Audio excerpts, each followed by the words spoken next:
Hey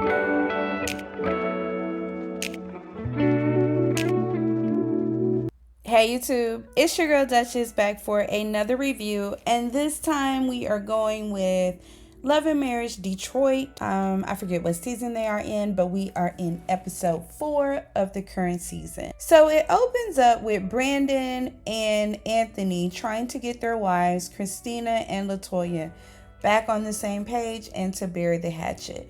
They're still at the double date that they had last season where they were in the balls that you roll around and bump each other and that sort of a thing. So they're in the meat of their conversation. The streets are talking about Christina and her personality type, and Latoya is leaning towards the streets. No, it was not the lady who they feel like is the ops, Kimberly, I believe that's her name.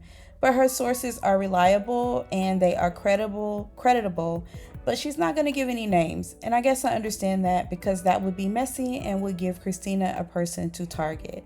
Why even bring it up though? I mean, if it's not your opinion of her, then why even bring it up? But she does say that she said some very condescending and derogatory things like question her intelligence and that sort of a thing.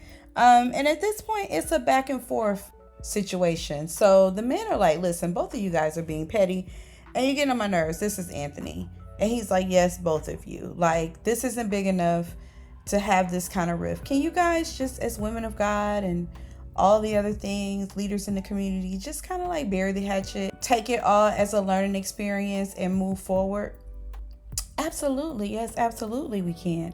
This isn't a thing where I have a grudge against her or, whatever. So anything that you feel like, this is Latoya. I'm sorry. Yeah, this is Latoya. Anything that you feel like I have done that is offensive to you, then I apologize and take ownership in that. Christina accepts it. She has some flack about it. The, validity of the apology in her booth, but at least they hug it out and make up with the help of their husbands. Can they keep it going? Let's hope so. I'm not hopeful. So Russell is working late at the gym and his wife Kobe rolls up because it's getting late and the only way that she's going to get some time with him is to go to him at the gym. And I mean, she's got some chips on her shoulder. He can kind of go and come as he please, do what he wants for the most part.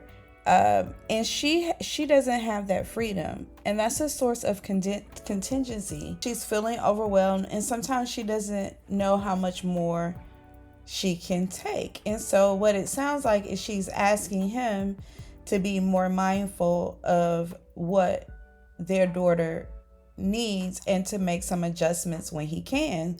But anytime she brings it up, anything closely related to their marital duties or how they're supporting the household, he has a laundry list of things too. Like he immediately went to all the meetings that he had, then, a bigger meeting that he had, like a board meeting of some sort. And he has homework because he's in school, he's running that place. And, his plate is heavy too. So this is probably like the third time they are having this conversation without any type of resolution or give and take. Basically, she's got to deal with it and figure it out because what she's getting from her partner in terms of running the home and managing the kids, that's all he got on it, child. That's basically what the man is saying. And I understand why she don't want to have a third child, especially if she's struggling with handling the responsibilities of this one with one on the way. They don't really get into, any type of resolution talk though. One of her other gripes is that she feels like when she makes any type of grievance, no matter how large or small it is, it's met with really no interest, almost zero interest. Whereas someone else outside of their home has an issue and he's running to save them and he will do all that he can and make himself available.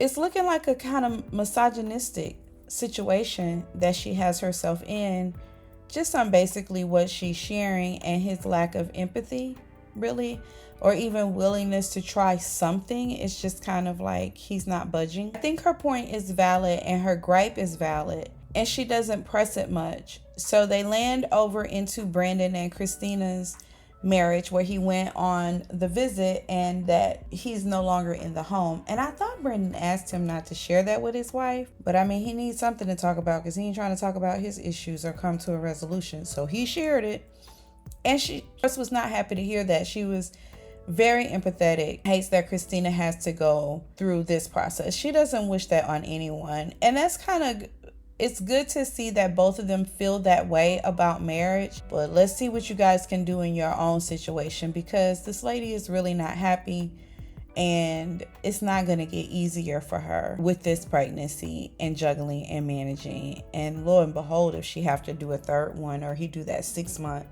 turnaround thing. So I think that this couple can benefit more from focusing on themselves, but that's what they gave us. So let's keep going. So Brandon and Christina have a good family moment. It's post Thanksgiving, and after Thanksgiving he stayed over a few more days, and he really wants to be back at home and have his family. So he feels like he's ready, and he has what he needs to be successful at that. Christina has learned to live without him. She has figured out, all the things that she was afraid to do and why she was kind of holding on to her marriage. She's figured out how to handle that without his presence.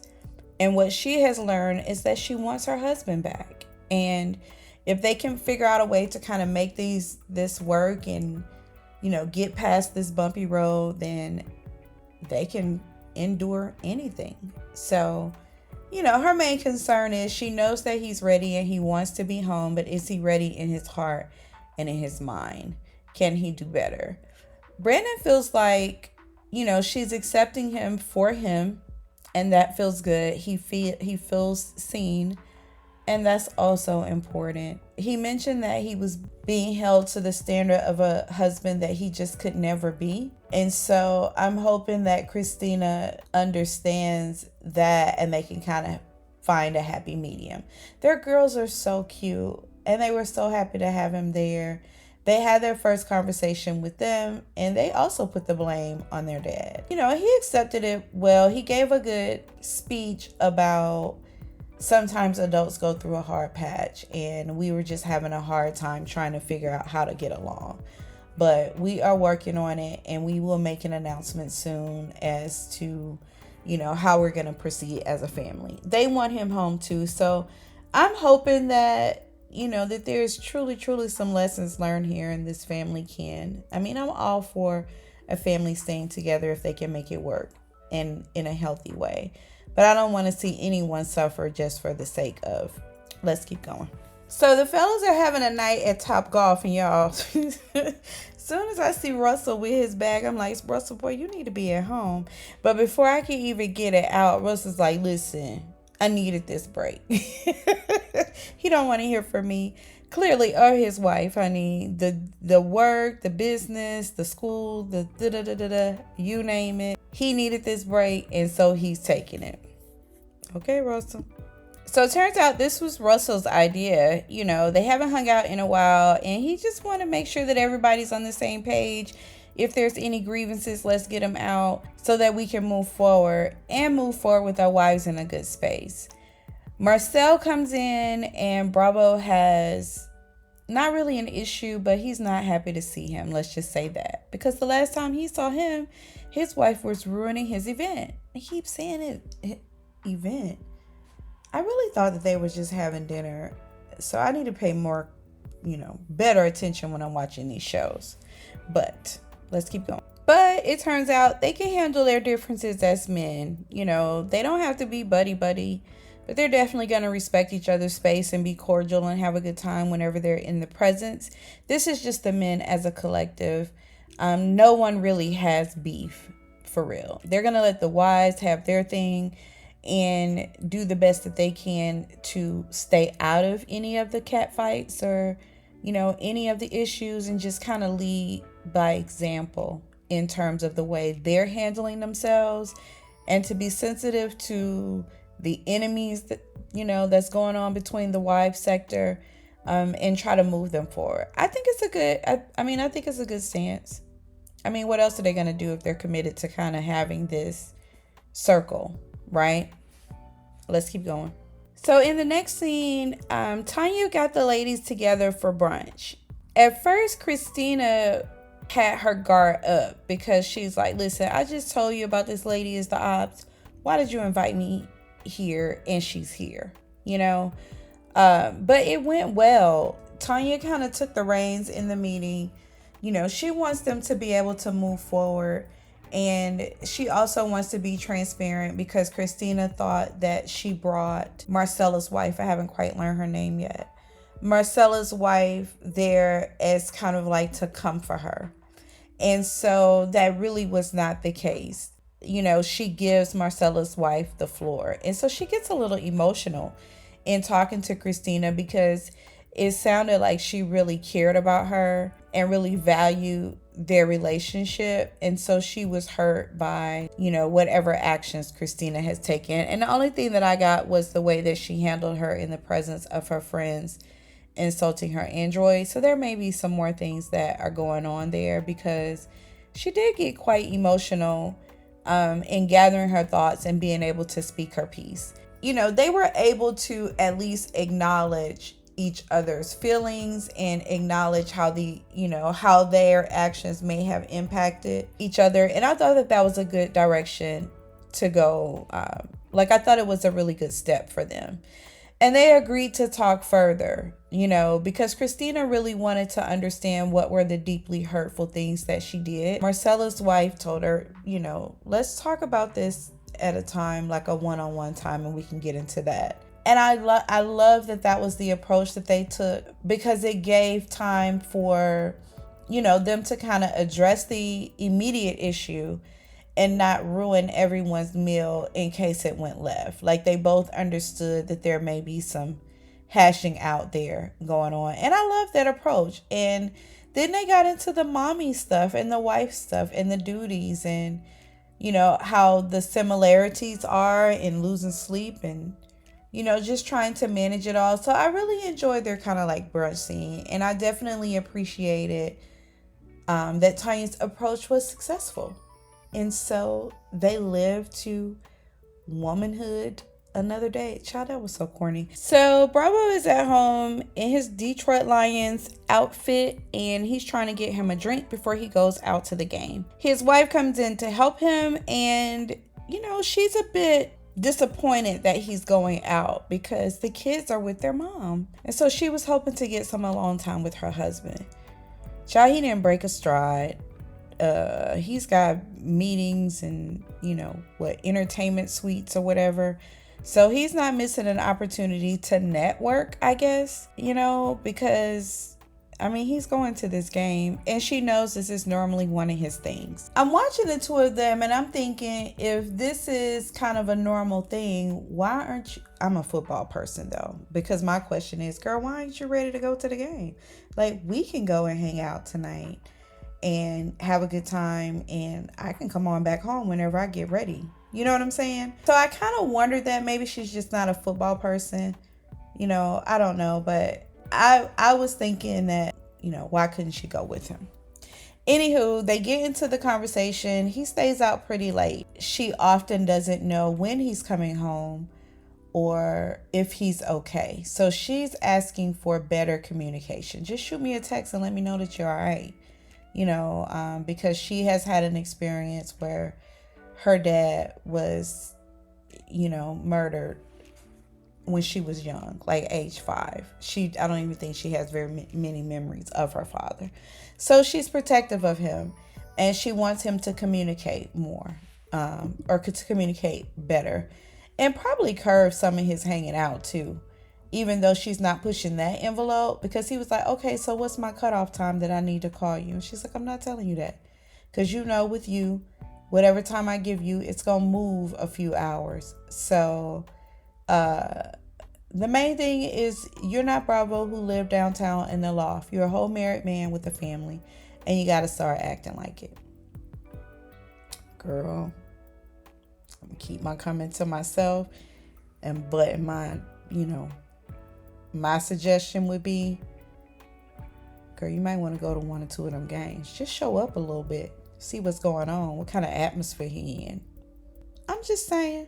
So Brandon is planning a surprise birthday party for Christina. He really wants to be back in the home. And he wants to use this opportunity to let her know how much he values her. So he's also replacing her ring and upgrading her ring. And he invited a few of the ladies to help him at this customized ring jeweler. So it's her cousin. It's her friend Chelsea, who we met a couple episodes ago. She's the one that has the studio with the voice coaching or whatever, her. And then Tanya and Kobe. They appreciated the opportunity and felt kind of honored to help him with this space. And, Tanya was forthcoming that she and Christina are going to move forward. They're going to move forward in a positive way. And so, she's happy to be there and to help. And it doesn't go far because Chelsea has a gripe with Tanya, and she's saying that Tanya smeared her name, saying that she was saying bad stuff about her on social media. And so Tanya expounded on that and told her that some people had shared it with her, showed her the post that she was making, saying don't support her wine business. And and she's like, well, do you have any screenshots of that? Do you have proof of that? You making that allegation? And she was like, no, I don't have that. But that basically was my experience. Chelsea gets condescending. She starts calling them the Stooges because Kobe kind of jumps in to her defense. Listen, you didn't have to bring this up here. You could have called her about this or whatever. She didn't appreciate that. Chelsea was not pleasant to watch. And it sounds like she had a rough season with them last year. So she does have an axe to grind. But you ruin your friend's moment, you totally took away of what they were there for, which was to shop for her ring about something so petty that could have waited. If it's waited this long, it could have waited. And she was so ugly that Tanya disinvited herself, and I don't really blame Tanya. She and Christina are barely kind of making it on good footing or whatever, and then you got this one coming in hot, and she's not even, the conversation is not productive at all. This lady didn't even know you were going to be there. Why would she be carrying around screenshots? And why does she need that? If your actions were unpleasant to her and you guys are not cool like that anyway, so you just recognize the energy and keep it moving. Who walks around with evidence? Child, that was crazy. Kobe exited stage left. Kobe was like, listen, I ain't got time for this, girl. Listen, I appreciate you inviting me, Brandon, but yeah, I'm gonna head on out. And Tanya is heading on out too and not coming to the birthday party. Brandon is confident he's going to get the best ring anyway. So he's trying to stay out of it, and he really wants it, wants her there. Girl, I wouldn't want to be around Chelsea either. She's just itching to slap a itch.